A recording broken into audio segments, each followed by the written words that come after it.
Hi everyone and a very warm welcome to everybody who is going to watch this video. इस video में हम लोग class 11th का psychology का last chapter 9 motivation and emotion पूरा one shot में completely cover करने वाले हैं and we'll go through each and every topic small से स्मॉल डिटेल हमने इसमें कवर करनी है। इसका मतलब ये नहीं है वन शॉट में है कि इसका मतलब ये नहीं है कि हम कुछ भी छोड़ देंगे। So let's start with this chapter, but before we move on with this chapter, I would like to tell you कि आपको बहुत सारे अच्छे और यूज़फुल स्टडी मटेरियल्स जो हैं और क्वेश्चंस प्रैक्टिस के लिए इंपॉर्टेंट क्वेश्चन सारे चैप्टर से सैम्पल पेपर्स ये सारे आपको हमारे टेलीग्राम चैनल पे मिल जाएंगे। तो प्लीज़ टेलीग्राम चैनल ज्वाइन कर लीजिए, इसकी लिंक आपको डिस्क्रिप्शन बॉक्स में तो मिल ही जाएगी, ऑल्सो आपको चैनल के डिस्क्रिप्शन में भी मिल जाएगी। So let's move on with the first topic. पहले हम लोग मोटिवेशन का पूरा पार्ट पढ़ेंगे, उसके बाद then we'll move on to emotions. तो सबसे पहले हमें समझना है कि मोटिवेशन की मीनिंग क्या है, क्या होता है ये। तो मोटिवेशन किसी भी ह्यूमन के अंदर से आने वाली कोई एक ऐसी फीलिंग है जो उसे किसी काम को करने के लिए पुश करती है। ठीक है, तो मोटिवेशन जो वर्ड है it is derived from a Latin word which is movere, और उसकी मीनिंग क्या होती है, मूवमेंट या activity.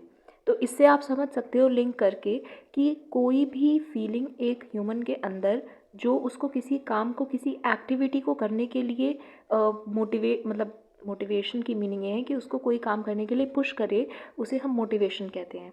Now what is motive?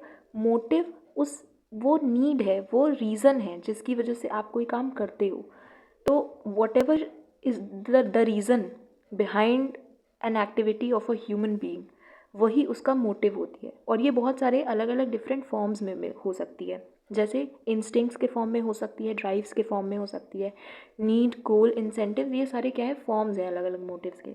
तो मोटिव जो है वो रीज़न है जिसकी वजह से आप कोई काम कर रहे हो, और मोटिवेशन क्या है, वो फीलिंग है जो उस रीज़न को पैदा करती है कि आपको ये काम करना है। ठीक है, इतना सिंपल सा मीनिंग है मोटिवेशन का। जैसे why do you want to have food, आप खाना क्यों खाना चाहते हैं? Because it is a need, क्योंकि आपको खाना खाना है टू सर्वाइव, आपको जीने के लिए, ज़िंदा रहने के लिए खाना की ज़रूरत है, इट इज़ अ नीड, तो आप खाना खाते हो। आप पढ़ाई क्यों कर रहे हो? यू आर स्टडिंग बिकॉज आपका लाइफ में आपको स्टेबल होना है फाइनेंशियली, अपनी लाइफ में आपको जॉब चाहिए, एम्प्लॉयड रहना है, और अभी फ़िलहाल के लिए जो आपका शॉर्ट टर्म गोल वो क्या है कि आपको अपनी क्लास में सारे बच्चों में से नंबर 1 बनना है। You have to be on the top, you want to be. ठीक है, तो दैट इज़ अ गोल। जो गोल है आपका कि मुझे टॉप करना है, मुझे नंबर 1 बनना है, ये आपको अंदर से मोटिवेट करेगा कि आप पढ़ाई करें। तो ऐसे बहुत सारे अलग अलग रीज़न्स हो सकते हैं जिसकी वजह से आप कोई काम करते हो, और वो रीज़न जब आपको पता होगा ना, और प्लस उस रीज़न का आउटकम भी डिसाइडेड है पहले से, तो वो जो रीज़न और आउटकम का कंप्लीट एक पैकेज होता है, वो ही आपको किसी काम को करने के लिए क्या करता है, पुश करता है। Okay, so this is motivation. Now next ये है कि जो ये मोटिवेशन का पूरा काम है कि हम कोई काम को कर रहे हैं, ये सारा साइकिल कैसे जो है वो जस्टिफाई होता है, कैसे कोऑर्डिनेट होता है। तो सबसे पहले हमारा कोई नीड पैदा होता है, कोई काम को करने की ज़रूरत लगेगी आपको, तभी आप करोगे। आपको ज़रूरत लगेगी, मुझे पढ़ाई करनी है, तभी तो आप पढ़ाई करोगे। बहुत सारे बच्चे हैं उनको पढ़ाई में इंटरेस्ट नहीं, उनको ज़रूरत ही नहीं लगती पढ़ाई करने की। ठीक है, तो नीड कोई आएगी, उसकी वजह से आपके अंदर एक ड्राइव क्रिएट होगा। ड्राइव क्या होगा, मतलब कोई आपके अंदर वो फीलिंग आएगी कि आपको ये काम करना है। ठीक, उसके बाद अराउजल होगा। अराउजल यानी आप क्या करोगे, आपके अंदर एक चैतन्यता आएगी, उस काम को करने के लिए आप प्लानिंग स्टार्ट करोगे, आप सोचोगे, you will get up and then you will behave in a particular way. आप कोई एक्टिविटी करोगे, that is your goal directed behaviour, जो आपको आपके गोल को अचीव करने में मदद करेगा। एंड फिर क्या आएगा, अचीवमेंट वाला पार्ट आएगा। एंड देन उसके बाद क्या होगा, जब आप अपने गोल को अचीव कर चुके हो, जब आप जो करना चाहते थे वो काम आपका हो गया है, तो क्या होगा, रिडक्शन ऑफ अराउजल होगा, आप शांति से बैठ जाओगे। फिर क्या होगा, एक कोई नई नीड पैदा होगी कोई दूसरे काम को करने के लिए। बिकॉज ह्यूमन बींग्स का क्या होता है, it is a never ending cycle. लोगों की ज़रूरतें कभी पूरी नहीं होती हैं, एक ज़रूरत पूरी होने के बाद हम ज़्यादा से ज़्यादा और अचीव करते रहना चाहते हैं लाइफ में। अंबानीज़ हैं तो इतने सारे पैसे उन्होंने कमा लिए, तो उसके बाद वो बैठ तो नहीं गए अपना बिजनेस बंद करके। उन्होंने ये नहीं सोचा कि हमने बहुत सारे पैसे कमा लिए, अब हमारा हो गया। So they are still working hard, तो they want to achieve more. तो इसलिए ये एक नेवर एंडिंग साइकिल है जो कभी ख़त्म नहीं होगी। You will always have some needs and you will always behave in a particular way to achieve your goals. Okay, now the motives behind your actions may be of two types. One is biological motive and second is psychosocial motive. Biological motive कोई एक ऐसा reason किसी काम को करने का जो आपके बॉडी के लिए ज़रूरी है, आपको सर्वाइव करने के लिए इंपॉर्टेंट है, आपकी बॉडी की नीड है। और साइकोसोशल मोटिव क्या होते हैं, कोई भी चीज़ जो आपसे सोसाइटी की आपसे जो डिमांड है उसकी वजह से आपको वो काम करना पड़ रहा है, ठीक है, सोसाइटल डिमांड की वजह से आपको कोई काम करना है, that is psychosocial motive.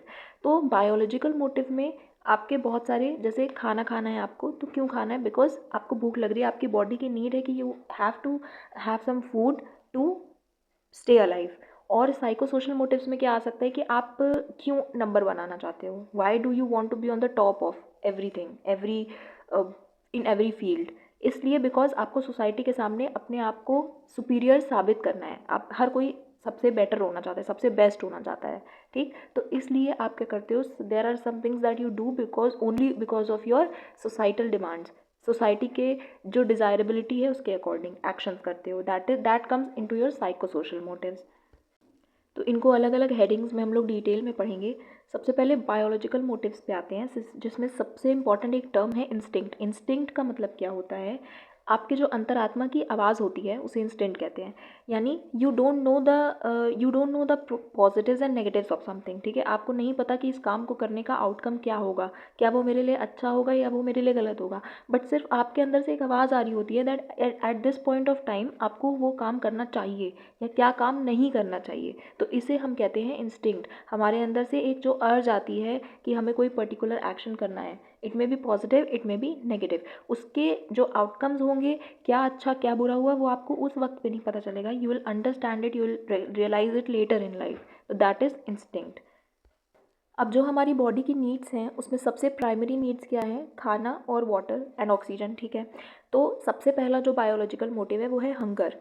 And ये हंगर जो है, भूख जो है, वो आपको क्या कैसा एक्शन करने पे मजबूर करेगी, to consume to obtain food, खाना खाने पे आपको पुश करेगी, ठीक है। इसके स्टिमुलाई क्या होते हैं, आप कैसे समझते हो कि आपको भूख लगी है, ये मोटिव आपको कैसे एहसास दिलाता है कि आपको खाना खाना चाहिए। स्टमक कॉन्ट्रैक्शंस होंगे, पेट कचोटना जिसे हिंदी में कहते हैं, लो ग्लूकोज लेवल इन ब्लड, और लोगों को क्या होता है, वीकनेस फील होने लगती है because of the deficiency of some nutrients in your body, because when you do not have a healthy food, healthy meal, तो आपके अंदर nutrients की कमी हो जाएगी which will make you weak, ठीक है। और इस तरीके से हम समझते हैं कि हमें भूख लगी है, हमें खाना खाना चाहिए, बट ऑल दिस सिस्टम, ये सारा जो सिस्टम है वो इतना ईजी नहीं है। इसके लिए हमारे बॉडी के अंदर एक बहुत complex feeding society system present होता है which is governed bye hypothalamus. अब ये कैसे होता है, इसका पूरा ये चार्ट दिया हुआ है। सबसे पहले लिवर जो है वो आपके हाइपोथैलेमस को ये मैसेज भेजता है that the stomach is empty, and the hypothalamus is divided into two parts which is lateral hypothalamus and ventromedial hypothalamus. ये दोनों पार्ट्स अलग अलग अपने एक्शंस को, अलग अलग अपने फंक्शंस को परफॉर्म करने के लिए पहले से ही गवर्न है। तो लेटरल हाइपोथैलेमस का क्या पार्ट होता है, क्या रोल होता है कि जब आपका ये पार्ट स्टिमुलेट होता है, जब यहाँ तक मैसेज जाता है तभी आप खाना खाते हो। अगर समहाउ ये पार्ट आपका डैमेज हो जाता है, ये सिस्टम डैमेज हो जाता है और ये लिंक नहीं हो पाता कि हाइपोथैलेमस अपने लेटरल हाइपोथैलेमस पार्ट को ये बात बता पाए दैट यू आर हंग्री, तो यह आप क्या करते हो, आप खाना बंद कर देते हो and later you die of starvation, ठीक है, इवेंचुअली। और वेंट्रोमीडियल हाइपोथैलेमस का क्या काम होता है, ये हाइपोथैलेमस के मिडिल में प्रेजेंट होता है एंड इसका काम होता है हंगर को कंट्रोल करना, यानी आपको कब कितनी ज़्यादा भूख लगी है या कब आपको ज़्यादा खाना है, आपको किस लिमिट तक खाना है, एक लिमिट होती है, उसके बाद यू अंडरस्टैंड कि अब मैं इससे ज़्यादा मेरे अंदर नहीं जा सकता, आई एम फुल। तो ये जो रेगुलेशंस हैं ये सारे आपके वेंट्रोमीडियल हाइपोथैलेमस के थ्रू होते हैं। Second very important biological motive is thirst, यानी प्यास। When you feel the need to have water, और ये कैसे होता है, किसकी वजह से होता है, because of the loss of water from cells. हमारे बॉडी में बहुत सारे जो सेल्स और टिश्यूज़ प्रेजेंट हैं उनमें से क्या होता है, उसमें वाटर की कमी हो जाती है, लिक्विड की कमी हो जाती है जब हम बहुत देर तक पानी नहीं पीते हैं तो। And how we feel that, हमारा मुंह सूखने लगता है, गला सूखने लगता है, लोगों को डिहाइड्रेशन की प्रॉब्लम होने लगती है। इसीलिए जब क्या होता है, जब people are suffering from severe diarrhoea और समथिंग और उनके बॉडी में लिक्विड की कमी होने लगती है तो उन्हें ORS वगैरह दिया जाता है टू मेंटेन दैट लेवल कि उनकी टिश्यूज़ डैमेज ना हो, उनके टिश्यूज़ में जो वाटर जो लिक्विड लिक्विड का लेवल है वो अच्छी तरीके से बना रहे and they function normally. Now what is cellular dehydration thirst? इसका मतलब होता है कि जो हमारे सेल्स में पानी की कमी होती है उसकी वजह से जो डिहाइड्रेशन कॉज हो रहा है उसकी वजह से हमें पानी पीने की नीड जो महसूस होती है, ये आप इस टर्म से समझ सकते हो। इसका डिटेल ये है कि हमारे हाइपोथैलेमस में कुछ नर्व सेल्स प्रेजेंट होती हैं जिन्हें ऑस्मो रिसेप्टर्स कहा जाता है। ये सेल्स क्या करती हैं, ये इस बात को डिटेक्ट करती हैं कि हमारे जो सेल्स हैं उनमें पानी की कमी हो रही है एंड देन ये कुछ नर्व इम्पल्सेस जनरेट करती हैं हमारे ब्रेन के लिए, जो हमारे ब्रेन तक ये मैसेज पहुंचाती है that we need to have some water. और इस सारी प्रोसेस को, ये जो ऑस्मो रिसेप्टर्स का काम है, इसकी वजह से हम जो नीड महसूस करते हैं पानी पीने की, उसे सेल्यूलर डिहाइड्रेशन थर्स्ट कहते हैं। Next is sex. Now this is something which is not necessary for an individual survival. आप खाना खाए बिना नहीं जी सकते, आप पानी पिए बिना नहीं जी सकते, मर जाओगे, बट इसके बिना आप जी सकते हो। Now it has an important term which is homeostasis. Homeostasis का मतलब होता है कि हर ऑर्गेनिज्म के अंदर एक एबिलिटी होती है, उसकी एक टेंडेंसी होती है, कुछ चीज़ें ऐसी होती हैं जो उसके जीने के लिए इंपॉर्टेंट है और इसलिए वो अपने बॉडी में उस चीज़ का इक्विलिब्रियम मेंटेन करने के लिए, कि हमारी बॉडी प्रॉपर्ली फंक्शन करती रहे, उस चीज़ की हमें कभी कमी महसूस ना हो, इसलिए एक पर्टिकुलर इंटरवल पर हम वो काम करते हैं। ठीक है, हमारी बॉडी हमें ये बताती है कि now you have to have water. हर इंसान का, हर ह्यूमन बींग्स का क्या है, एक सेट लिमिट है कि 8 litres of water you have to minimum आपको एक दिन में पीने हैं। ठीक है, उस ताकि आपकी बॉडी नॉर्मल काम करे। इसी तरीके से होम्योस्टैटिस यही होता है कि बहुत सारी जो आपकी इंपॉर्टेंट नीड्स हैं टू सर्वाइव, वक्त वक्त पर कुछ पर्टिकुलर इंटरवल पर आप वो काम करते रहें सो दैट आपकी बॉडी का इक्विलिब्रियम बना रहे। ठीक है, तो सेक्स जो है उसमें होम्योस्टैटिस इसकी ज़रूरत नहीं होती है and it is not something that is inborn. ठीक है, भूख आपको बचपन से लगेगी, जब से आप पैदा हुए हो प्यास लगेगी, बट इसकी नीड आपको, it develops with age. And what are the causes? The hormones that are secreted by our sex glands जो होती हैं, उनसे जो हार्मोन सिक्रीट होता है उसकी वजह से हमें ये मोटिव फील होता है। और वो कौन सी होती हैं? टेस्टिस होता है मेल्स में और ओवरीज होती हैं फीमेल्स में, जो ग्लैंड्स हैं, और इसके साथ साथ एड्रिनल ग्लैंड्स और पिट्यूटरी ग्लैंड्स, इनसे भी कुछ ऐसे हार्मोन सिक्रीट होते हैं जो हमारे अंदर सेक्स मोटिव क्रिएट करते हैं।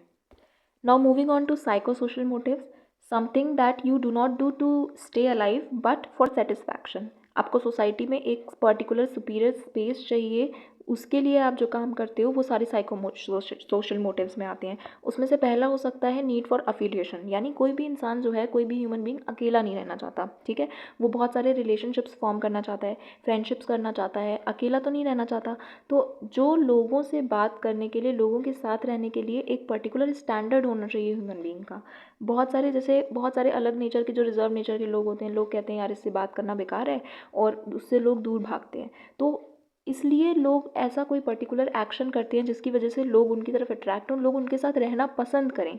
ठीक, और इसलिए हम वो एक्शन कर रहे हैं। So the need for affiliation is something that आपको फिजिकली और साइकोलॉजिकली दोनों तरीके से लोगों के साथ रहने के लिए मोटिवेट करेगा। Next is need for power which is very important. और आप पावर क्यों गेन करना चाहते हैं? बहुत सारे लोग, स्पेशली टीनेज ईयर्स में क्या होता है, लोगों को दुनिया बदलने का बहुत शौक होता है। दे थिंक, मतलब उनको अपने अराउंड हर चीज़ बहुत गलत लग रही होती है एंड दे थिंक कि if I had some power, अगर मेरे पास कुछ पावर होती तो मैं इस चीज़ को ऐसे करता या मैं ये बदलाव लाता दुनिया में। तो दुनिया में कुछ बदलाव लाने के लिए लोग पावर चाहते हैं। That is why people want high designations in job. ठीक है, जैसे IAS बनना चाहते हैं, सो दैट मेरे हाथ में कुछ पावर होगी, कुछ पर्टिकुलर एरिया ऑफ सोसाइटी में तो मैं एटलीस्ट थोड़ा बहुत बदलाव अपने स्तर पे ला ही सकता हूँ। तो need for power is something that it is an ability of a person to produce intended effects on the behaviour and emotions of another person.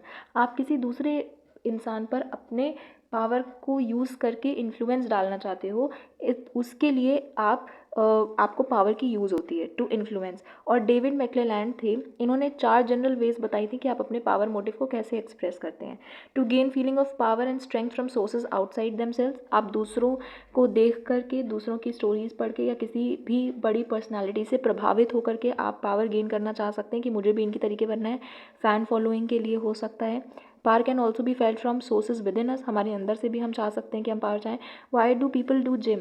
Why do girls want 0 figure और मैन वॉन्ट 6 पैक्स? बिकॉज वो अच्छा दिखना चाहते हैं, appealing लगना चाहते हैं और उनके अंदर से ये आता है कि उन्हें अपनी बॉडी बनानी है। ठीक है, उनको कुछ 4 लोगों में अलग से दिखना है। That is why to have an impact on others, मैंने बताया जैसे आपके पास कुछ पावर होगी तो लोग आपकी बात भी सुनेंगे। If you do not have any power, लोग आपकी बात क्यों ही सुनेंगे। तो लोगों को इम्पैक्ट करने के लिए, कोई भी बदलाव लाने के लिए, लोगों के ऊपर कोई इन्फ्लुएंस डालने के लिए आपके पास कुछ पावर होनी चाहिए। And as members of organisations, जैसे पॉलिटिकल पार्टीज़ होती हैं तो उसके लोग मेंबर्स क्यों बनते हैं, ताकि वो देश में बदलाव लाएं। पूरे देश में ही उनके पास पीएम क्या है, उनके पास इतनी पावर है कि वो जो डिसीजन लेंगे वैसा ही सब कुछ देश में हर एक ह्यूमन करेगा। तो ऐसे लोग कुछ अपने स्तर पे ऑर्गेनाइजेशंस को ज्वाइन करके सोसाइटी में कुछ पॉजिटिव चेंजेस लाने के लिए भी लोग ऐसा काम, पावर चाह सकते हैं। ठीक है। Next is need for achievement. Y do you study so hard, आप इतनी ज़्यादा मेहनत, हर बच्चा इतनी मेहनत क्यों कर रहा है आज के टाइम में, एग्ज़ाम्स में इतना कंपटीशन क्यों है, because everybody wants to be on the top. हर कोई बहुत ज़्यादा अचीव करना चाहता है अपनी लाइफ में। तो हम सोसाइटी में पीछे तो नहीं रहना चाहेंगे बहुत सारे लोगों से, हम हमेशा आगे रहना चाहते हैं। And that is why we want to achieve things. हम बहुत अच्छा मार्क्स लाना चाहते हैं क्योंकि हम फर्स्ट आना चाहते हैं, हम टॉप करना चाहते हैं, हम नंबर 1 बनना चाहते हैं सारे लोगों में। और इसलिए हम क्या करते हैं, we want to meet standards of excellence, जो हमें क्या करे, इस बाकी लोगों के मुकाबले हमें सुपीरियर साबित करे। और हम क्या चाहते हैं कि लोग हम हमारे बारे में पॉजिटिव फीडबैक दें, हमें पसंद करें। ठीक है। इसलिए नीड फॉर अचीवमेंट, हम अचीवमेंट चाहते हैं। Next is curiosity and exploration. Curiosity होता है कि आपके अंदर जानने की बहुत ज़्यादा इच्छा है, और जिसके अंदर क्यूरियोसिटी होती है उसके पास बहुत नॉलेज होती है, because they want to know everything about everything. And with each answer that they get for their questions, उनकी नॉलेज हमेशा एक्सपैंड होती जाती है। तो क्यूरियोसिटी और एक्सप्लोर करने के लिए भी आप बहुत सारे एक्शंस करते हो। Now there was a psychologist named Abraham H Maslow, और उन्होंने ये थ्योरी ऑफ मोटिवेशन बनाई, जिसे हम थ्योरी ऑफ सेल्फ एक्चुअलाइजेशन भी कहते हैं, जिसमें we get to understand the priority list, कि किस प्रायोरिटी में हम जो है हमारी नीड्स को फुलफ़िल करते हैं। सबसे पहले सबसे इम्पॉर्टेंट हमारी कौन सी नीड हमारे लिए होती है, और सबसे लास्ट स्टेज पर कौन सी हमारी नीड होती है, सबसे लास्ट पे। तो हमारी जो सबसे बेसिक नीड्स हैं उसमें आता है सबसे पहले खाना पीना। अगर हम ज़िंदा रहेंगे तभी हम कुछ काम कर सकेंगे और हमारी कोई नीड पैदा हो सकेगी। तो खाना पीना, रेस्ट करना, good amount of sleep to stay healthy. And second जो होती है बेसिक नीड्स में, वो क्या होती है, सिक्योरिटी, सेफ्टी। अगर आप घायल रहेंगे हमेशा, और अगर आप बीमार रहेंगे तो आप कुछ भी और क्या ही सोच पाएंगे लाइफ में, हमेशा अपनी तबीयत से ही लड़ते रहेंगे। तो सेफ्टी और फिजियोलॉजिकल नीड्स जो हैं वो हमारी 2 बेसिक नीड्स होती हैं। अगर ये सब कुछ सही चल रहा है, ये नीड्स फुलफ़िल हो रही हैं, उसके बाद थर्ड लेवल पर जो हमारी नीड होती है वो होती है हमारे आसपास अच्छी रिलेशनशिप, अच्छे फ्रेंड्स बनाना, हमारी फैमिली के साथ हमारी रिलेशनशिप अच्छी हो, हमें प्यार मिले, उसके साथ साथ हम रिस्पेक्ट भी चाहते हैं। Not only love but also respect. हम चाहते हैं कि सोसाइटी में हमारा एक ओहदा हो, कि लोग हमें जाने, अच्छी हमारी रिस्पेक्ट करें, ऐसा नहीं कि एकदम ऐसे ही हैं। तो ये हो गई आपकी 2 साइकोलॉजिकल नीड्स जो आपकी बेसिक नीड्स के बाद आती हैं।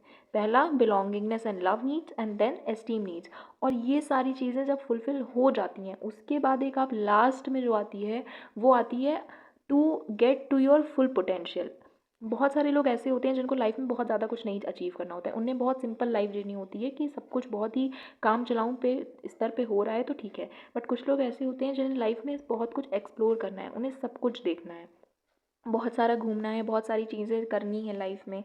तो ऐसे लोग क्या होते हैं, वो अपना फुल पोटेंशियल तक जाते हैं अपने आप की फुलफ़िलमेंट के लिए, अपनी ख्वाहिशों की फुलफ़िलमेंट के लिए। और इसे हम कहते हैं self actualisation, self fulfilment needs, जहाँ पर हम हमारी जो चाहते हैं लाइफ में, हम जो करना चाहते हैं, वो सारी चीज़ें हम कंप्लीट करते हैं।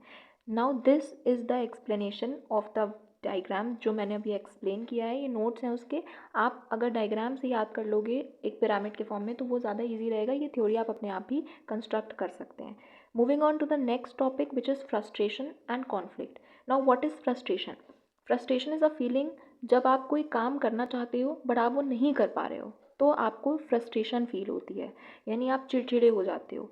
मतलब मैं करना चाह रहा हूँ बट नहीं हो रहा है कोई काम। आप सोचो, आप कोई एग्ज़ाम में आप बार बार मेहनत कर रहे हो but still you are not able to get good marks, तो आप कितना कितना आपको बुरा लगेगा। ठीक है। तो वो जो बुरा लगने वाली फीलिंग है वो फ्रस्ट्रेशन है, when you are not able to achieve the desirable goal that you want.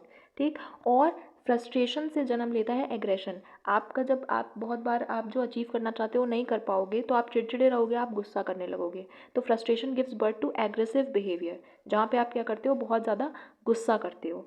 और ये जो थ्योरी है ये डॉलर्ड और मिलर ने दी थी कि फ्रस्ट्रेशन एग्रेशन हाइपोथेसिस था इसका नाम का, जहाँ पर उन्होंने बोला कि फ्रस्ट्रेशन की वजह से ही एग्रेशन होता है। अब हम फ्रस्ट्रेट क्यों हो सकते हैं, उसके क्या रीजंस हो सकते हैं?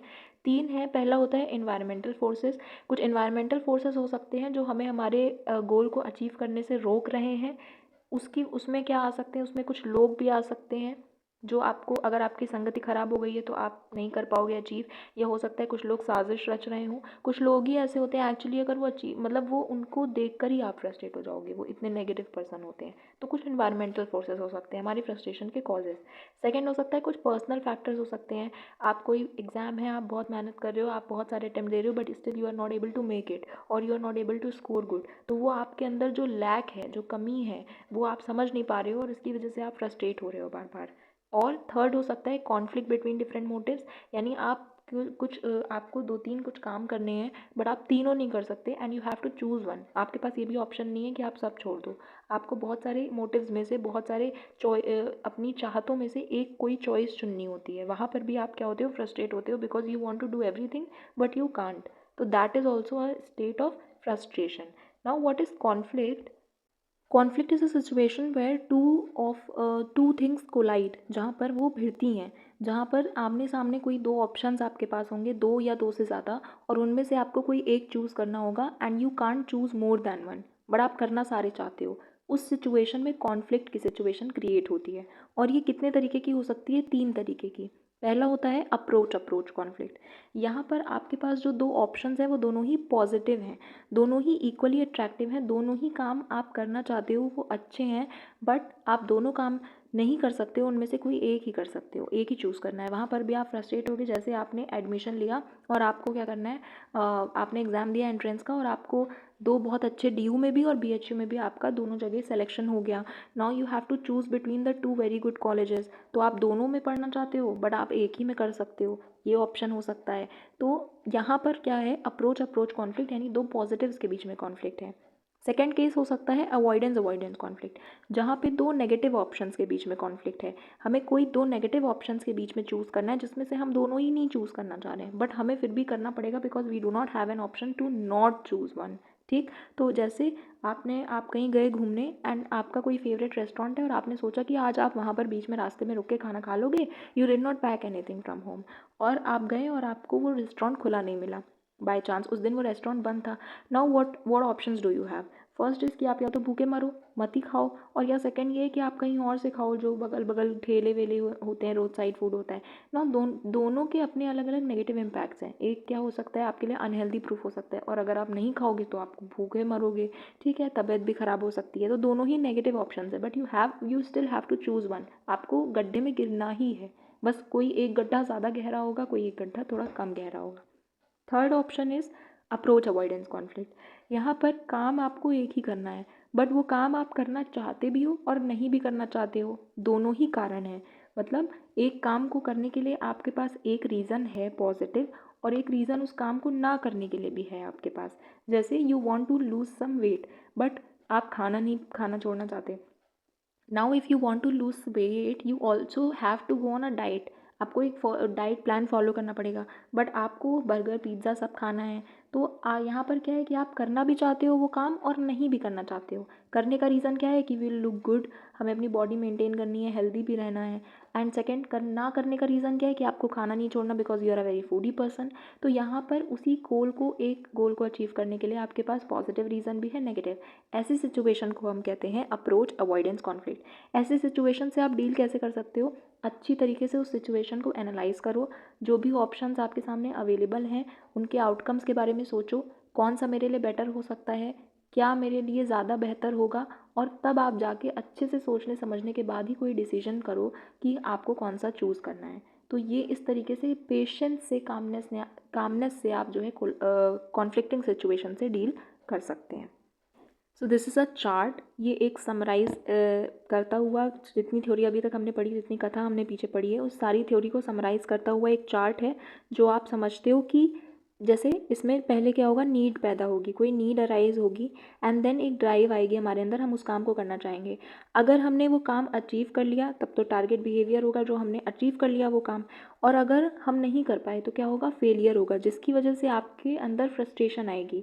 बहुत सारे अलग अलग पाथ हो सकते हैं, आप उसमें से चूज़ नहीं कर पाए, फेल हो गए, एंड देन उसके बाद वो कॉन्फ्लिक्ट से फ्रस्ट्रेशन क्रिएट होगी, और जब अब फ्रस्ट्रेशन आएगी तो एग्रेशन तो आना ही है साथ में। तो ये एक चार्ट है छोटा सा, समराइज़ करते हुए रिविजन के लिए best. Moving to the next slide which is self motivation. This is, ये हमारी जो मेन थ्योरी चल रही है चैप्टर की उसका पार्ट नहीं है। This is given in a box in NCERT additional information के तौर पे। तो सेल्फ मोटिवेशन से आप क्या समझ रहे हैं टर्म से, कि हम खुद को कैसे मोटिवेट करते हैं। हम सामने वाले को तो मोटिवेट कर सकते हैं, उसके अंदर आग भर सकते हैं किसी काम को करने के लिए, बट हम अपने आप को कैसे मोटिवेटेड रखते हैं। उसके लिए आपको प्लान्ड रहना है, ऑर्गेनाइज्ड रहना है। You have to understand your priorities in life, कि अब किसी पर्टिकुलर टाइम पर लाइफ में आपके लिए क्या ज़्यादा इम्पॉर्टेंट है।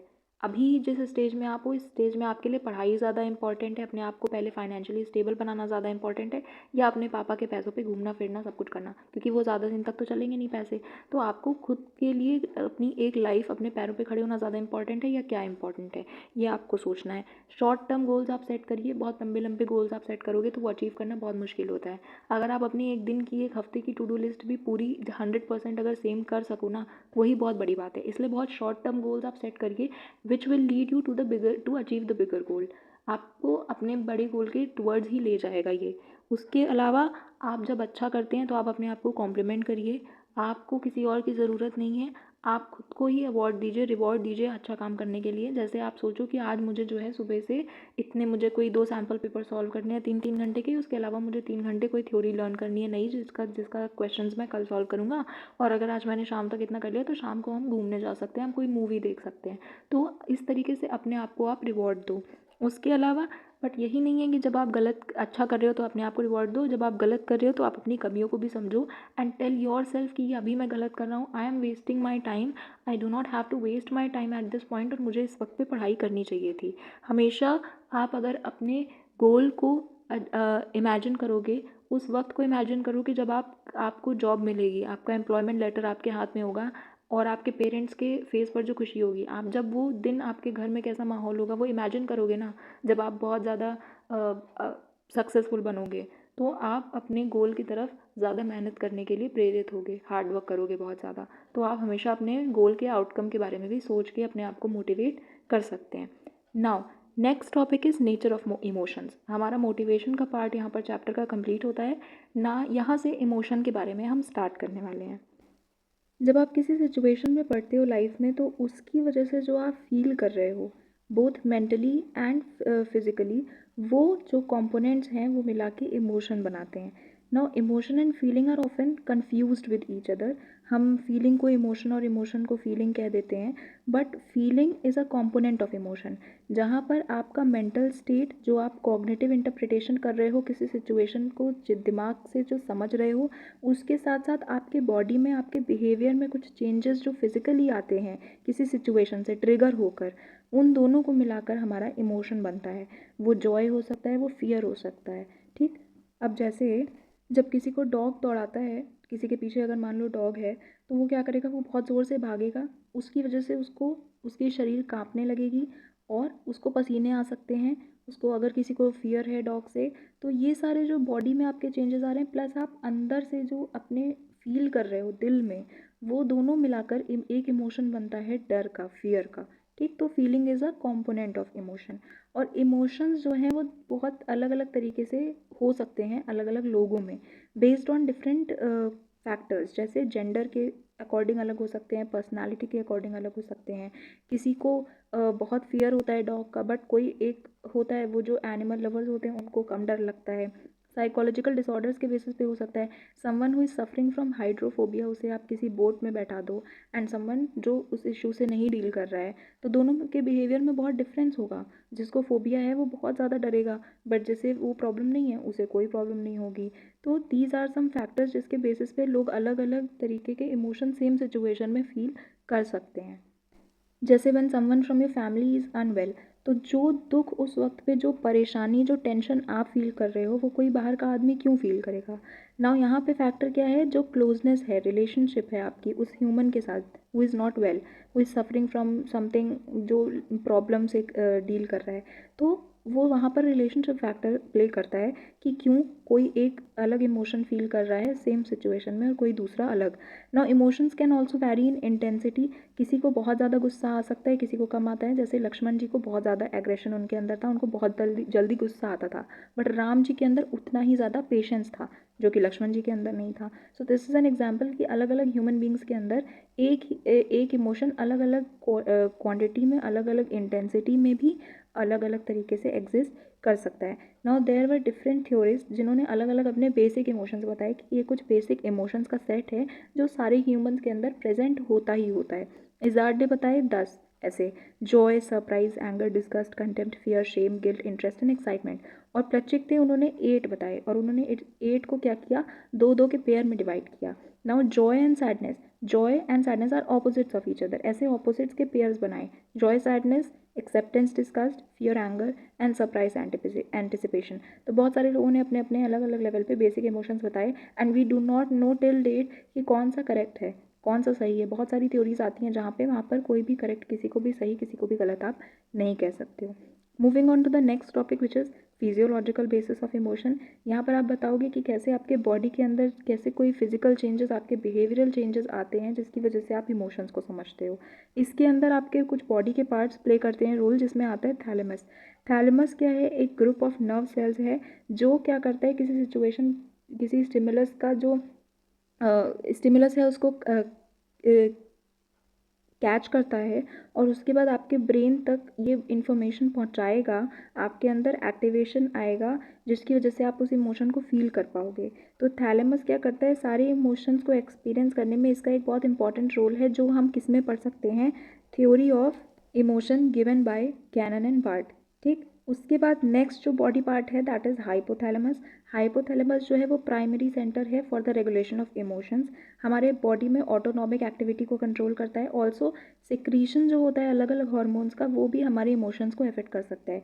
इसलिए कहते हैं when girls are on menstruation, उस वक्त पे उनको बहुत सारे मूड स्विंग्स होते हैं बिकॉज ऑफ उनके उनके बॉडी में उस वक्त पे एक हार्मोनल डिसबैलेंस चल रहा होता है, जिसकी वजह से वो बहुत जल्दी जल्दी अलग अलग इमोशंस फील कर सकते हैं। तो हाइपोथैलेमस का भी रोल होता है। Limbic system is another very important जो आपके इस रेगुलेशन में रोल प्ले करता है। And the part is amygdala, जो कि लिम्बिक सिस्टम का एक पार्ट है which is responsible for emotional control. आप अपने इमोशंस को कैसे कंट्रोल करते हैं, आप कैसे मेमोरीज में आपके सेव रहता है कोई इमोशन, यू कैन अंडरस्टैंड। आप इससे भी समझ सकते हो कि ऐसा मैंने पहले भी कभी फील किया था। तो सेम आप अपने मेमोरीज से अपने इमोशंस को कंपेयर भी करते हैं, वहाँ पर लिम्बिक सिस्टम काम करता है। एंड कॉर्टेक्स जो है उसमें left frontal cortex is the part two experience positive feelings को समझने के लिए and the right is for negative feelings. Now there were two theories that were very famous about emotion. First one is James Lange theory। और ये क्या कहती है, इससे हम पता लगाते हैं कि हम किसी इमोशन को किस प्रोसेस के थ्रू फील करते हैं, कैसे समझते हैं। जेम्स क्या कहते हैं कि स्टिमुलस जो होता है, जो भी सिचुएशन ट्रिगर कर रही है एक इमोशन को, उसकी वजह से पहले आपके बॉडी में कुछ चेंजेस आएंगे। यानी जब आपने डॉग को देखा तो आपके पहले बॉडी में से पसीना आने लगा, ठीक, आपके हाथ पैर कांपने लगे and you thought of running away कि कहीं ये मुझे काट ना ले। उसके बाद आपके बॉडी में जो चेंजेस आए उसकी वजह से आपके दिमाग ने सोचा कि यार मुझे पसीना क्यों आ रहा है, मैं क्यों भागना चाहता हूँ। और तब आपके दिमाग ने ये डिसाइड किया कि अच्छा मुझे डर लग रहा है इस वजह से। तब जाके आपने उस इमोशन को कम्प्लीटली समझा। तो जेम्स का जो फ्लो चार्ट है वो ये ऐसे तरीके से जाता है। बट कैनन बार्ट की तो जो थ्योरी है वो ये कहती है कि ऐसा नहीं है कि किसी भी इमोशन की वजह से जो फिज़िकल चेंजेस आते हैं पहले और जो मेंटली आपको समझ में आता है, वो दोनों अलग अलग टाइम पे आगे पीछे होता है, वो दोनों एक साथ ही होता है। और इसके लिए हमारे बॉडी में 2 अलग अलग पार्ट्स भी क्या हैं, डिवाइडेड हैं। थैलेमस जो होता है वो हमारे सिंपैथेटिक नर्वस सिस्टम को एक्टिवेट करता है, जिसकी वजह से किसी भी ऐसी फ्राइट एंड फ्लाइट सिचुएशन में हम क्या करते हैं, हमारे अंदर फिजियोलॉजिकल चेंजेस आते हैं, हमारी हार्ट बीट बढ़ जाएगी और बहुत सारी ऐसी चीज़ें, ब्लड शुगर लेवल और ये सारी चीज़ें चेंजेस होंगे।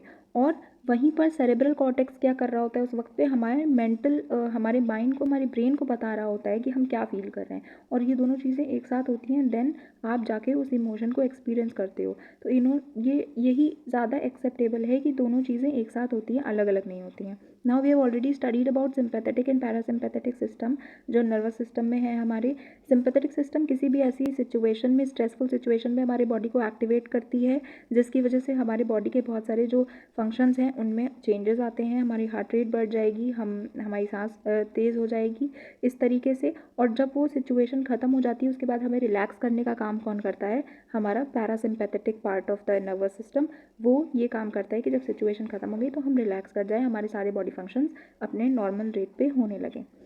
Now, lie detection is a topic which is also given in a box in the NCERT. lie detection machine कैसे काम करती है? वो हमारे इन्हीं फिजियोलॉजिकल चेंजेस का यूज़ करके हमें बताता है कि हम सच, कोई भी ह्यूमन सच बोल रहा है या झूठ बोल रहा है। और इसीलिए हम इसे पॉलीग्राफ कहते हैं, क्योंकि किसी के ह्यूमन के बॉडी के अंदर जो चेंजेस आ रहे हैं ग्राफ्स के, उन्हीं के ग्राफ्स को कंसिडर करके ये हमें अपना रिजल्ट देता है। इसमें क्या होता है कि आप कि कोई भी ह्यूमन जो गिल्टी है, जो एक्चुअली क्रिमिनल है, उसके सामने जब उससे कोई क्वेश्चन पूछा जाएगा जहाँ पर वो जिसका जवाब वो झूठ देगा, तो उसको डर लगेगा, अंदर से उसके अंदर एक घबराहट होगी और उसके बॉडी के जो चेंजेस हैं उसको ये मशीन डिटेक्ट करके हमें बता देगी कि नहीं, ये झूठ बोल रहा है सिचुएशन में। इसकी बॉडी ये बता रही है कि ये डर गया है, और अगर ये इस क्वेश्चन पे डर गया है इसका मतलब ये झूठ बोल रहा है। और अगर कोई ह्यूमन के बॉडी लैंग्वेज बहुत कॉन्फिडेंट है किसी क्वेश्चन पे, तब वो सच बोल रहा है। तो इस तरीके से ये जो लाई डिटेक्शन मशीन है वो काम करती है। बट दिस में ऑल्सो भी समटाइम्स रॉन्ग, हमेशा ये सही नहीं हो सकता है, कभी गलत भी इसका रिजल्ट हो सकता है। अब कॉग्निटिव बेसिस ऑफ इमोशंस में भी कोई अलग बात नहीं कही है because the physiological changes and the cognitive changes को hand in hand with each other emotion के केस में। तो इसमें भी इन्होंने स्टैनले शैक्टर और जेरोम सिंगर ने एक 2 फैक्टर थ्योरी दी, जिसमें इन्होंने बताया कि इमोशन को एक्सपीरियंस करने में 2 फैक्टर्स इन्वॉल्व होते हैं। पहला होता है जो हमारे फिजियोलॉजिकल चेंजेस होते हैं, और दूसरा होता है जो हमारे साइकोलॉजिकल जो सिचुएशन जो उस वक्त पे चल रही है, जो साइकोलॉजिकल चेंजेस होते हैं। और ये दोनों चीज़ें एक साथ ही होती हैं। हमारे बॉडी के अंदर जो चेंजेस हो रहे हैं, हमें पसीना आ रहा है, या अगर हम दुख फील कर रहे हैं, सॉरो का इमोशन फील कर रहे हैं, तो हमारे आंसू गिरने लगते हैं। और माइंड भी साथ ही साथ ये डिटेक्ट करता है कि हम ये बाद में नहीं पता लगाएगा कि हमारे आंसू बह रहे हैं इसका मतलब ये है कि हम दुखी हैं।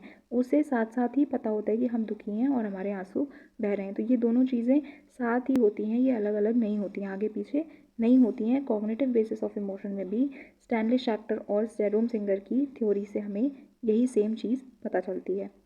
अब इन्होंने इस बात को एक्सप्लेन करने के लिए एक एक्सपेरिमेंट किया, और उस एक्सपेरिमेंट में क्या हुआ, इन्होंने 184 और अराउंड लोग लिए और उनके अंदर एक ड्रग इंजेक्ट किया, जिस ड्रग की वजह से उनके अंदर कुछ फिजियोलॉजिकल चेंजेस आएंगे। जब किसी भी सारे ह्यूमंस के अंदर सेम ड्रग डाला जा रहा है विच इज़ एपिनेफ्रिन, तो उनके अंदर जो चेंजेस आएंगे बॉडी में वो भी सेम आएंगे। तो इसलिए उन चेंजेस को जो लेबल मिलना चाहिए वो सेम इमोशन का मिलना चाहिए। बट इसके लिए उन्होंने क्या किया, ये ड्रग इंजेक्ट करने के बाद उन्होंने इन लोगों को, अलग अलग लोगों को ऑब्जर्व करने के लिए छोड़ा। कुछ लोग, एक पार्ट ऑफ लोग थे जो बहुत ही नॉर्मल थे, काम थे, खुश थे, और दूसरे लोग जो थे वो गुस्से वाले एक्शन कर रहे थे, they were stomping out of the room. Now based on the observation, इन लोगों ने अपने अंदर होने वाले बॉडीली चेंजेस को, जो एंग्री वाले बिहेवियर, मतलब एंग्री वाले इन्वायरमेंट में था, उसने एंगर का नाम दे दिया, और जो खुश वाले यूफोरिक मैनर वाले इन्वायरमेंट में था उसने हैप्पीनेस और एक्साइटमेंट दे दिया। अब इसके बेसिस पे ये लोग ये समझाना चाहते हैं कि फिजियोलॉजिकल चेंजेस दोनों में तो सेम थे, तो दोनों को अगर इसके अकॉर्डिंग ऐसा होता कि फिजियोलॉजिकल चेंजेस से हम लेबल देते हैं तो सबको तो सेम इमोशन बताना चाहिए था, बट ऐसा नहीं होता है। उन्होंने कहा हमारा मेंटल जो सिचुएशन है वो जिस तरीके से उस प्रेजेंट सिचुएशन में, प्रेजेंट मोमेंट में उस चीज़ को डिटेक्ट करता है, वो अपने हिसाब से बताता है। तो हमारे बॉडीली चेंजेस और हमारे माइंड के चेंजेस जो हैं वो एक दूसरे से नहीं गवर्न होते हैं, बट दे वर्क इंडिपेंडेंटली, और वो हमें समझाते हैं कि क्या हम इमोशन फील कर रहे हैं। Now next topic is cultural basis of emotions. हमारे कल्चर हमारे इमोशंस को कैसे अफेक्ट करते हैं। तो एक सोसाइटी में, जैसे इसका एक एग्जांपल सिंपल है कि सोसाइटी में क्या कल्चर है कि males can't cry and females can cry, it is मतलब वेरी सिंपल फॉर देम, कभी भी रो सकती हैं, बट अगर मेल्स रोते हैं तो वो उनकी कमज़ोरी का प्रतीक समझा जाता है। सो दिस इज़ अ कल्चर। तो यहाँ पर क्या हुआ, कल्चर ने अफेक्ट किया लोगों के ways of expression of emotion में। नाउ ये कुछ लोग कहते हैं कि जो हम इमोशंस जो फील करते हैं वो हम पैदा नहीं होते हैं सीख कर, हम यहाँ पर याद करते हैं, सीखते हैं धीरे धीरे। तो क्या बच्चा पैदा होता है तो उसे सिखाया जाता है कि बेटा जब तुम खुश हो तो तुम स्माइल करना? ऐसा नहीं होता है जनरली। तो जो कोई बच्चा, जो भी ह्यूमन है, वो कुछ इनबॉर्न इमोशंस के साथ पैदा होता है, जिसे पता होता है कि हम क्या करेंगे, हम बच्चा जब खुश होता है तो वो स्माइल करता है, जब उसे भूख लगती है या दर्द होता है तो वो रोता है। तो ये चीज़ें उसे सिखाई नहीं गई हैं, उसे तो कुछ समझ भी नहीं आ सकता उस एज पे, उसके अंदर ये इनबॉर्न पैटर्न्स हैं, ऐसा हमने सीखा। तो हम क्या देखते हैं कि लर्निंग जो है वो एक रोल प्ले करती है इमोशन में, जहाँ पर हम जो हमारे कल्चर हमें सिखाता है उसके अकॉर्डिंग हम अपने इमोशंस को शेप ज़रूर कर सकते हैं, अपने एक्सप्रेशन को चेंज कर सकते हैं इमोशन के, बट हम उसको फीलिंग को नहीं चेंज कर सकते हैं। So there are different ways of emotional expression हमारे इमोशंस को एक्सप्रेस करने के लिए। First one is verbal channel of communication, जहाँ पर आप बोल कर बताते हो वर्बली कि आप कैसा फील कर रहे हो। मैं बोल कर बताऊँगी that I am not feeling well, तो लोग समझेंगे। तो first and very important is verbal channel. और कभी कभी आप अगर लाउड वॉइस में बोल रहे हो, बहुत चिल्ला कर बोल रहे हो, तो लोग समझ सकते हैं कि ये गुस्से का इमोशन है। तो ऐसे आपके वर्बली आपके बोलने के से भी लोग समझ सकते हैं। Second is non verbal aspect आते हैं इसमें, जैसे आपका फेशियल एक्सप्रेशन, आपकी बॉडी लैंग्वेज। अब फेशियल एक्सप्रेशन एक बहुत इंपॉर्टेंट फैक्टर है, because it is something which is release to everybody. ये सब कोई इसको देख सकता है, सब कोई आपके अंदर, आप नहीं बोल के बताओगे तो नहीं समझ सकते हैं लोग, बट आपके फेशियल एक्सप्रेशन को देखकर लोग समझ सकते हैं कि आप कैसा फील कर रहे हो उस वक्त पे, क्या इमोशन फील कर रहे हो। ठीक है। और ये रिसर्च भी ये बताती है कि कुछ बेसिक जो हैं फेशियल एक्सप्रेशंस, वो हम जब पैदा होते हैं तो हमारे अंदर ऑलरेडी पहले से ही इनकलकेटेड होते हैं। These are fear, anger, happy, sad. Happy होगा बच्चा तो स्माइल करेगा, सैड होगा तो रोएगा। तो ये सारी चीज़ें उसके अंदर पहले से फेशियल एक्सप्रेशंस उसके पता होते हैं। तो facial expression is a very important channel of emotional communication, क्योंकि ये सब समझ सकते हैं। आपको देखकर लोग समझ सकते हैं कि अगर आप बहुत मुंह लटका कर बैठे हुए हो तो लोग समझ जाएंगे that you are not feeling good, you are low that day. Okay, so this is a very important channel of communication. Next is body movements is also very important, because आप इसको कैसे समझ सकते हो कि जैसे जो क्लासिकल डांस होते हैं जैसे कथक, तो उसमें जो म्यूज़िक होती है उसमें कोई लिरिक्स नहीं होती हैं, so their words are not playing a role, but वहाँ पर उस डांसर को, उस आर्टिस्ट को अपने बॉडी लैंग्वेज से, अपने फेशियल एक्सप्रेशन से सामने वाली ऑडियंस को ये कनेक्ट करना है कि वो किस इमोशन के बारे में बात करना चाह रही हैं, वो यहाँ पर कौन सा रस अपने डांस में, अपने आर्ट में दिखाना चाहते हैं। तो वहाँ पर भी बॉडी मूवमेंट्स का बहुत इंपॉर्टेंट फैक्टर होता है। नाउ कल्चर प्लेज एक जो इमोशंस को लेबल देने का है, वो भी वहाँ पर भी कल्चर बहुत डिफरेंट होता है। जैसे हम एक्सप्रेस करें, जैसे हमारे इंडिया में क्लैपिंग का मतलब क्या होता है, अगर क्लैपिंग हो रही है तो हम अप्रिसिएशन जनरली होता है, बट चाइना में हैंड क्लैप का मतलब होता है वरी। वहाँ पर लाफ्टर का मतलब एंगर होता है, बट हमारे यहाँ लाफ्टर का मतलब हैप्पीनेस होता है। अब साइलेंस का भी अलग अलग तरीके से परसीव करते हैं लोग। जैसे इंडिया में साइलेंस, अगर कोई है बहुत शांत हो जाता है तो लोग समझते हैं कि किसी को कोई बात बहुत बुरी लग जाती है तो वो शांत हो जाता है। तो हमारे यहाँ साइलेंस का मतलब है deep emotions, but western countries में साइलेंस का मतलब एम्बैरसमेंट हो सकता है। इसी तरीके से लैटिन अमेरिकन और सदर्न यूरोपियंस क्या हैं, उनको आँखों में आँखें डाल के वो अपने आँखों से एक्सप्रेशंस अपने करते इमोशंस को एक्सप्रेस कर सकते हैं। बट वेराज एशियंस जो हैं, इंडियंस और पाकिस्तानीज, इनका क्या होता है, ये उतना पेरिफेरल गेज नहीं they prefer a peripheral gauge, और वो उतना आँखों में आँखें डाल के बातें नहीं करते, आँखों से एक्सप्रेशन नहीं करते हैं। तो ये अलग अलग कल्चर भी है जहाँ पर इमोशन का लेबल हम करते हैं। अब इसी तरीके से जैसे ताहितियन लैंग्वेज है, वहाँ पर हमारे यहाँ एंगर का मतलब गुस्सा है, गुस्से का मतलब एंगर है, हमने गुस्से वाले इमोशन को एंगर नाम दे रखा है। उनके यहाँ 46 अलग लेवल हैं इसी सेम इमोशन के लिए। नॉर्थ अमेरिका में क्या है, 40 अलग इमोशन है फेशियल एक्सप्रेशन ऑफ एंगर के लिए। ऐसे बहुत सारे अलग अलग एरियाज़ में उनके अलग अलग कल्चर्स के अकॉर्डिंग उन्होंने सेम ही इमोशन को बहुत सारे अलग अलग लेबल्स मिल रखे हैं। तो ये हमारे इंडिया की कल्चरल डाइवर्सिटी के बारे में, और not only India but also in पूरे वर्ल्ड में जो कल्चरल डाइवर्सिटी है उसके अकॉर्डिंग लोगों के इमोशंस का एक्सप्रेस करने का तरीका भी कैसे चेंज होता है, ये सारा हम समझते हैं। तो ये आप सारे रीड कर लेना अच्छे से। Next is a very important topic which is managing negative emotions. हम सभी कभी ना कभी लाइफ में कुछ नेगेटिव इमोशंस, और कभी ना कभी रोज़ ही हम कोई नेगेटिव इमोशन फील करते हैं, और इससे हमें अपने आप को कैसे सेफ गार्ड करना है, इसके बारे में हम कुछ टेक्निक समझने वाले हैं, कुछ पॉइंट्स, स्टेप्स। तो कैसे तरीके के इमोशंस हम, जैसे एंग्जाइटी होती है, एंग्जाइटी एक ऐसी कंडीशन होती है जहाँ पर आप घबराहट जिसे कहते हैं हिंदी में, तो आप कोई कोई भी चीज़ से आप बहुत घबरा रहे हो, या आप कोई चीज़, आप जब हेल्पलेस फील कर रहे हो कि आप कुछ करना चाहते हो बट नहीं कर पा रहे हो, या कोई चीज़ आपके मर्ज़ी के खिलाफ जाती है, तो वो एंग्जाइटी हो सकती है। एंग्जाइटी का एक बहुत बड़े लेवल पर जाने के बाद आपको डिप्रेशन जैसी भी चीज़ें देखनी पड़ सकती हैं। Depression can not only have negative impacts on you mentally but also physically. ये आपको बॉडी के मतलब फिजिकली भी बहुत ज़्यादा वीक बनाएगा, आपको खाने पीने का मन नहीं करेगा। तो ऐसे आपके हेल्थ को ये बहुत नेगेटिव तरीके से अफेक्ट कर सकती हैं नेगेटिव इमोशंस। उसके लिए आपको क्या करना है, you have to enhance self awareness. आपको अपने इमोशंस और फीलिंग्स को अच्छे से समझना है। अगर आप अपने फीलिंग्स को समझ पाओगे तभी आप उनको डायरेक्ट कर पाओगे पर्टिकुलर डायरेक्शन में, आप उनको गवर्न कर पाओगे। आप समझ पाओगे आई एम फीलिंग नेगेटिव, मेरे दिमाग में कुछ नेगेटिव थॉट्स आ रहे हैं, और तब आप उनको कंट्रोल करके अपने आप को नॉर्मल कर पाओगे। तो इसलिए अपने बारे में जानिए अच्छे से, ऑब्जेक्टिवली अप्रेज सिचुएशंस। आप हर सिचुएशन को अच्छे तरीके से देखो, उसके सारे साइड देखो कि क्या ये सिचुएशन चिंता करने लायक है भी या नहीं, मैं फालतू में अपने आप का दिमाग ख़राब कर रहा हूँ। तो हर सिचुएशन को अच्छे से आप एनालाइज करिए, उसके पॉजिटिव्स उसके नेगेटिव्स देखिए और नेगेटिविटी से दूर रहने की कोशिश करिए। प्रैक्टिस सेल्फ मॉनिटरिंग, यानी आपने पास्ट लाइफ में आपने कोई इमोशन पर्टिकुलर एक्सपीरियंस किया था या कोई ऐसी सिचुएशन जहाँ पर आपको कुछ नेगेटिविटी फील हो सकती है, तो आपने उससे कैसे डील किया था। उसी तरीके से हम इस बार भी इस सिचुएशन से पार पा लेंगे ऐसा सोचना चाहिए, और अपने पास्ट अकम्पलिशमेंट से हमें क्या मोटिवेट होकर अपने प्रेजेंट में जो भी हम सिचुएशन फेस कर रहे हैं उससे डील करना चाहिए। Engage in self modelling by observing and using past successes as motivation. आप अपने आप को रोल मॉडल बनाइए, not only for others but also for yourself, कि आप अपने आप को देखकर ही मोटिवेट हो जाएं कि मैंने पहले भी ऐसे डील किया, मैंने बहुत सारी परेशानियां लाइफ में झेली हैं, हम इस बार भी कर लेंगे and will not give up. Use perceptual reorganisation and cognitive restructuring to view events. आप किसी भी मतलब सिचुएशन का, किसी भी इवेंट का सारे तरफ से देखो, not only one side of the coin but also the other, उसके प्रोज एंड कॉन्स, और उसमें से नेगेटिविटी को एलिमिनेट करने की कोशिश करो। फाइंड एंड डेवलप इंटरेस्ट और हॉबीज़। अपने आप को बिजी रखना एक बहुत इंपॉर्टेंट फैक्टर है नेगेटिविटी से दूर भागने का, नेगेटिविटी को दूर हटाने का। तो आप जितना बिजी रहोगे, और कोई ऐसा काम करो, लोग कहते हैं जॉब भी ऐसी करनी चाहिए जिसमें आपको बहुत इंटरेस्ट हो, जिससे आपको खुशी मिले, जो आपको खुशी दे। तो अपने हॉबीज़ को, अपने इंटरेस्ट को फॉलो करिए। Next is choose friends who are happy. अगर आपके आसपास का इन्वायरमेंट, आपकी सराउंडिंग बहुत चीयरफुल होगी, आपके आसपास के लोग पॉजिटिव होंगे, तो आपके भी अंदर अपने आप एक पॉजिटिविटी इनकलकेट हो जाएगी, क्योंकि सारा माहौल पॉजिटिव रहेगा तो आप भी पॉजिटिव रहेंगे। Show empathy. दूसरों की फीलिंग्स की तरफ आप थोड़ा एम्पैथी रखिए।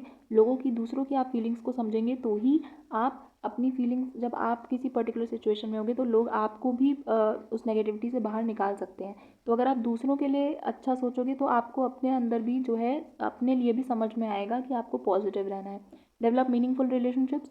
आपके आसपास अच्छे लोग होंगे तो आप खुश रहोगे। अगर आपके हमेशा दूसरों से झगड़े होते रहेंगे, सबके साथ बहुत नेगेटिव रिलेशनशिप्स रहेंगी, तो you will not also be happy, आप पॉजिटिव नहीं रह पाओगे। प्लस दूसरी बात, आपको सपोर्ट की कमी हो जाएगी, क्योंकि ऐसे कहते हैं ना लोग, कुछ लोगों के साथ होने से ही सारी सिचुएशन बहुत ईजी हो जाती है, ये एक डायलॉग है। तो इसके लिए, इसका मतलब क्या है कि आपको म्यूचुअल सपोर्ट मिलेगा। And participate in community service. आप जब दूसरों की लाइफ की प्रॉब्लम्स को सॉल्व करने के लिए, उनके लिए सोल्यूशंस निकालने की कोशिश करोगे, उनकी लाइफ में पार्टिसिपेट करोगे, तो बहुत बारी क्या होता है कि दूसरों के एक्सपीरियंसेस भी हमें अपनी लाइफ में कुछ अच्छा करने के लिए मतलब हमें अच्छा, अपने लिए कोई एक उसमें से मैसेज मिल सकता है या कोई सोल्यूशन दे सकती है। ठीक है, हर बार हर कोई अपने ही एक्सपीरियंसेस से ज़रूरी नहीं है कि कोई चीज़ सीखे। तो आप जब दूसरों के एक्सपीरियंसेस सीखोगे तो आपको समझ में आएगा यार कि दूसरों की, ये भी हो सकता है एक पॉइंट कि दूसरों की लाइफ में तो मुझसे भी ज़्यादा इंपॉर्टेंट है, सॉरी प्रॉब्लम्स हैं, लेकिन वो उससे कैसे डील कर रहे हैं। आप ये भी देख सकते हो कि अगर वो डील कर सकता है तो मैं क्यों नहीं। अगर आप दूसरों के साथ, अगर दूसरों को नेगेटिविटी से दूर रखने की कोशिश करोगे तो आपको समझ में ये भी आएगा कि क्यों आप कैसे अपने आप को नेगेटिविटी से दूर रख सकते हो। ठीक है। Now this is post traumatic stress disorder, this is a topic given in a box in the NCERT. अब इसके नाम से, इस टर्म से आप क्या समझ रहे हो कि किसी भी ट्रॉमेटिक सिचुएशन के बाद जो आपको फीलिंग होती है स्ट्रेस की, उस ये जो बीमारी है इसे पोस्ट ट्रॉमेटिक स्ट्रेस डिसऑर्डर कहते हैं। इसमें होता क्या है कि आपने कोई ऐसी सिचुएशन अपने लाइफ में, एक ऐसा कोई डिज़ास्टर एक्सपीरियंस हुआ होता है कि आप उस उतना वो जो नेगेटिव फीलिंग की जो सीमा है, वो आप कभी भूल नहीं पाते हो अपने एक्सपीरियंस को।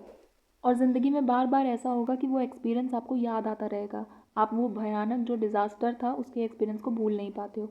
इसकी वजह से आप बहुत सारे अपने अंदर बहुत सारी नेगेटिविटी फील करोगे, बार बार आप ट्रॉमा में जाओगे, आप डिप्रेशन में जा सकते हो, आपके अंदर बहुत सारे डिसबैलेंसेस हो सकते हैं, आपके बॉडी की फंक्शनिंग भी डिसबैलेंस हो सकती है। तो ये सारी चीज़ें होती हैं पोस्ट ट्रॉमेटिक स्ट्रेस डिसऑर्डर में। Now how to manage anger, it is also a very important topic. आप recognise the power of your thoughts, मतलब आप अपने अपने थॉट्स को आप ही कंट्रोल कर सकते हो। आप समझो कि आपके दिमाग में क्या बातें चल रही हैं, कैसी बातें, आप जैसी सोच को अपने दिमाग में घर दोगे, जैसे बीज बोगे वैसा ही पौधा उगेगा। तो अगर आप नेगेटिविटी को घर दोगे तो आपके अंदर भी नेगेटिविटी आएगी, आप ज़्यादा गुस्सा करोगे चीज़ों को लेके। Realise you alone can control it, आप ही अपने थॉट्स को कंट्रोल कर सकते हो, इसलिए ज़्यादा से ज़्यादा पॉजिटिव रहो लाइफ में। Do not engage in self talk that Burns, अपने अंदर ऐसी कोई बातें मत सोचो, अपने आप से ऐसी कोई बातें मत करो, या ऐसे कोई दिमाग में थॉट्स मत लाओ जो आपको अंदर से खोखला करे, आपको नुकसान पहुंचाए। तो हमेशा पॉजिटिव रहने की कोशिश करो, नेगेटिव फीलिंग से दूर रहो। Do not ascribe intentions and ulterior motives to others, resist having irrational beliefs about people and events। दूसरों के बारे में जो हमारे ओपिनियंस हैं वो भी हमें पॉजिटिव रखने हैं, दूसरों को जज नहीं करना इतनी जल्दी, दूसरों के बारे में नेगेटिव नहीं सोचोगे तो आप हमेशा पॉजिटिव रहोगे। Try to find constructive ways of expressing your anger, अपने गुस्से को किसी एक प्रोडक्टिव वे में आप यूज़ कर सकते हो उस इमोशन को। जैसे आर्टिस्ट जो होते हैं वो अपने इमोशंस को अपनी आर्ट में एक्सप्रेस करते हैं और वो उनको नुकसान नहीं पहुंचाती, वो they let out their emotions in that way. तो उस तरीके से आप भी कोई एक तरीका ढूंढो जिससे आप अपने गुस्से को एक अलग जगह पे कंसंट्रेट करके फोकस करके आप वहाँ पर कुछ प्रोडक्टिव कर सकते हो। Look inward not outward for the anger control, आप समझो कि कोई दूसरा नहीं आएगा आपको शांत कराने, आपको खुद ही खुद को शांत कराना है। तो have control on yourself and give yourself time to change. Patience बहुत इंपॉर्टेंट है। आप किसी ऐसी सिचुएशन में हो जहाँ पे आपको गुस्सा आ रहा है तो आपके लिए पेशेंस बहुत इंपॉर्टेंट है। शांत रहिए, अपने आप को टाइम दीजिए उस सिचुएशन को समझने के लिए, उससे डील करने के लिए, and you will get through it. Okay, enhancing positive emotions, अभी हमने ये समझ लिया कि हमें नेगेटिव चीज़ों को कैसे अपने आप से दूर करना है, बट अब हमें ये भी समझना है कि हम पॉजिटिव अपने आप को कैसे बनाएं। Because positive emotions give us a greater ability to cope with adverse circumstances. जैसी भी स्थिति हो, अगर हम पॉजिटिव हैं तो हम उससे डील कर ले जाएंगे। हमें ये सोचना चाहिए कि हर चीज़ जो होती है वो अच्छे के लिए होती है। एंड देन विल, अगर आप खुद ही इतना परेशान रहोगे मेंटली तो आपके दिमाग में कोई सोल्यूशन कैसे आ सकता है किसी प्रॉब्लम का, आप कैसे कुछ अचीव कर सकते हो। अगर आपने अपने मन के अंदर ये सोच लिया कि मैं मेरे से तो होगा ही नहीं है काम यार, तो आप कैसे कर पाओगे, आप नहीं कर पाओगे। तो आपको खुद को पॉजिटिव रखना है। पर्सनालिटी रेट्स ऑफ ऑप्टिमिज्म यानी पॉजिटिविटी से भरे रहना है। होपफुलनेस होनी चाहिए कि मैं ये काम कर सकता हूँ, I can do this. Happiness and a positive self regard, अपने बारे में आप पॉजिटिव सोचिए तो ही आप पॉजिटिव कर पाओगे कुछ। Finding positive meaning in direct circumstances, her circumstance में, हर सिचुएशन में आप चारों तरफ से उसको देखो, उसके सारे साइड्स देखो, अच्छे से एनालाइजेशन करो, तभी रिएक्ट करो। Having quality connections with others, जितने अच्छे लोग आपके आसपास होंगे उतना ही अच्छा पॉजिटिव माहौल आपके पास बनेगा और आपका एक सपोर्टिव नेटवर्क भी होगा क्लोज रिलेशनशिप्स का। Being engaged in work, busy रखो खुद को, जितना बिजी रहोगे उतना नेगेटिविटी कम आएगी आपके दिमाग में और आप पॉजिटिव रहोगे, आपको खुशी मिलेगी। प्लस कोई आप ऐसा काम करोगे, अपनी हॉबी को फॉलो करोगे, किसी को म्यूज़िक में बहुत इंटरेस्ट है, किसी को पेंटिंग में इंटरेस्ट है, तो जब आप ऐसा कोई काम करते हो जो आपकी हॉबी है तो आपके अंदर वो हॉर्मोन्स सिक्रीट होंगे जो आपको प्लेजर की फीलिंग देंगे, which will be a positive emotion. A faith that embodies social support, purpose and hope, leading a life of purpose, positive interpretations of most daily events. वही सारी बातें हैं कि हमें हमेशा पॉजिटिविटी से भरे रहना है बस। तो ये हम कैसे करेंगे, पॉजिटिव रह के करेंगे, हर चीज़ के बारे में अच्छा अच्छा सोचेंगे, अच्छा अच्छा करेंगे, ज़्यादा दूर रहेंगे और नेगेटिव लोगों से दूर रहेंगे, क्योंकि ऐसे लोग ही जो हैं वो सारी प्रॉब्लम क्रिएट करते हैं। अब ये लास्ट टॉपिक है इस चैप्टर का, इसके बाद हमारा ये चैप्टर कंप्लीट हो जाएगा। तो इमोशनल इंटेलिजेंस टर्म से आप क्या समझ रहे हो। जो बंदा इमोशनली इंटेलिजेंट है उसे हम कहेंगे, मतलब उसकी जो क्वालिटी होगी उसे हम इमोशनल इंटेलिजेंस कहेंगे। तो हम किसी भी ह्यूमन को इमोशनल इंटेलिजेंट तब कह सकते हैं जब वो अपनी और दूसरों की फीलिंग्स को, उनके इमोशंस के बारे में अच्छी तरीके से समझता हो, जानता हो कि मुझे इस पर्टिकुलर इमोशन से कैसे डील करना है या इस वक्त पे मैं किस तरीके का इमोशन फील कर रहा हूँ। तो इमोशनल इंटेलिजेंस से हम समझते हैं it is the ability to monitor one's own and others emotions, ना सिर्फ अपना बट ऑल्सो सामने वाले पर्सन का भी हम अच्छे से जजमेंट कर सकें। टू डिस्क्रिमिनेट अमंग देम, समझ सकें कि सामने वाला कैसा फील कर रहा होगा इस सिचुएशन में या हम खुद कैसा फील कर रहे हैं। And to use the information to guide one's thinking and actions. और उस हिसाब से फिर हम उस सिचुएशन पे रिस्पॉन्ड कर सकते हैं। अगर हमें समझ में आ रहा है कि अभी हम बहुत ज़्यादा गुस्से में हैं, और कहा जाता है कि गुस्से में लिया हुआ decision most of the times wrong होता है, तो हमें क्या करना है, हमें समझना है कि अभी मैं गुस्से में हूँ, अभी मुझे डिसीजन नहीं लेना चाहिए, या अभी मुझे अपने मुंह से कोई भी बात ऐसी नहीं कहनी चाहिए because it can really hurt someone. ठीक है, तो उसे हम इमोशनली इंटेलिजेंट कहेंगे। Now it has two elements. First is intrapersonal. Intrapersonal का मतलब आपका खुद के साथ जो इंटरेक्शन है, सेल्फ इंटरेक्शन, उसे हम इंट्रापर्सनल कहते हैं। तो इसके अंदर आपकी जो अपने आप से रिलेटेड नॉलेज है वो आएगी, जिसमें सेल्फ अवेयरनेस आएगा। इसका मतलब आप अपने आप के इमोशंस को अच्छे तरीके से समझ सकते हो। एंड सेल्फ मोटिवेशन, यानी आप खुद को अच्छी तरीके से मोटिवेटेड रख सकते हो, किसी पर्टिकुलर पॉजिटिव डायरेक्शन में आप अपने आप को भेज सकते हो। And second is interpersonal element which is the interaction of a human with his environment. आपके सराउंडिंग के साथ जो आपका इंटरेक्शन है वो इंटरपर्सनल में आएगा। So this includes social awareness, यानी सोसाइटी के बारे में, लोगों के बारे में, उसमें आने वाले लोगों के बारे में आप अच्छे से समझ पा रहे हो, उनके इमोशंस और फीलिंग्स को, उसको अप्रिशिएट करना है, उससे कैसे डील करना है ये जानते हो। And social competence which is कि आप अलग अलग सिचुएशन के हिसाब से कैसे एडजस्ट कर सकते हो, how you can build a relationship with other people. ठीक है, और उनके साथ मिलकर टीम बिल्डिंग करके आप कोई काम अच्छा कर सकते हो। एंड हाउ मैनेजमेंट और कम्युनिकेशन, ये आप कैसे अच्छी तरीके से कर सकते हो, अपने सोसाइटी के साथ कैसे एडजस्ट करके उसमें आप सर्वाइव करते हो। So these are the two elements of emotional intelligence. जिसके अंदर ये सारी क्वालिटीज़ प्रेजेंट हैं उसे हम इमोशनली इंटेलिजेंट कहेंगे। So this was the last topic of this chapter. इसके साथ हमारा लास्ट चैप्टर कंप्लीट हो गया है, 11th का हमारा सिलेबस भी कंप्लीट हो गया है। Now is the best time for you to practise questions. So I would suggest you to join the Telegram group from the link given in the description box। वहाँ पर आपको बहुत सारे ऐसे प्रैक्टिस क्वेश्चंस एवरी डे आपको मिल जाएंगे, जिनको अगर आपने प्रैक्टिस कर लिया तो I am sure and I guarantee कि आपका पूरा सिलेबस बहुत अच्छी तरीके से प्रिपेयर हो जाएगा। सो मिलते हैं नेक्स्ट क्लास में, तब तक के लिए बाय बाय।